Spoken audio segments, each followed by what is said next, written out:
ഇന്നലെ എന്തോന്ന് സാധനോട് അടിച്ച തലയൊക്കെ വെട്ടി പൊളന്നിട്ട് വയ്യ. ജയ് ജവാൻ. നിനക്കൊരു പ്രശ്നമില്ലേ? കൊള്ളാം. രാവിലെ ഒരു കുടം വാള് ഞാൻ വീട്ടിൽ വെച്ചിട്ടാണ് ഇറങ്ങിയത്. നിർത്തി, ഇതോടെ വെള്ളമോടി നിർത്തി. Hello, okay. ആരി? വികാസ് പുതിയ വണ്ടി എടുത്ത് ചെലവുണ്ടെന്ന്. ഇതുകൊണ്ട് പോണ്ടേ? നമുക്ക് ജസ്റ്റ് പോയി തല കാണിച്ചിട്ട് വരാം. ഇന്നൂടെ ഉള്ളൂ, നാളെ തൊട്ട് അടിയില്ല കേട്ടോ. ഓക്കെ. എന്റെ പൊന്നെ, ഇന്നലെ എന്തൊരു അടിയുടെ അടിച്ച്. ഞാൻ അടിച്ച് ഓഫായി പോയി. നിർത്തി, ഇതോടെ നിർത്തി. ഹലോ, ഓക്കെടാ. മനുവിന്റെ മാമൻ ഗൾഫിൽ നിന്ന് വന്നു. അതിന് ഞാനുണ്ടെന്ന്.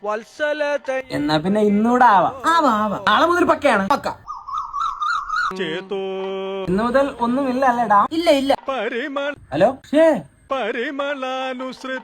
ഇന്നേത് ദിവസമായിരുന്നു? ചൊവ്വ. നാളെ ബുധൻ, നല്ല ദിവസം. നാളെ തൊട്ട് നമുക്ക് അടി നിർത്താം. യോജിക്കുന്നു.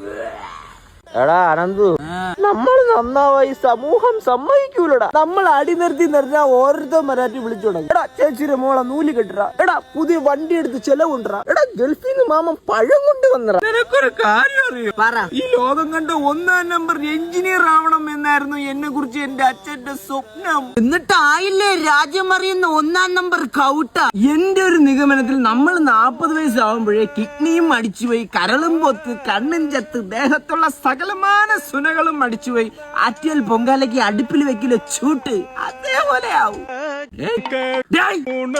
കരളു പങ്കിടാൻ വയ്യന്റെ പ്രണയമേ, മുഴുവനും കൊണ്ടുപോയി ജവാന്റെ തുള്ളികൾ.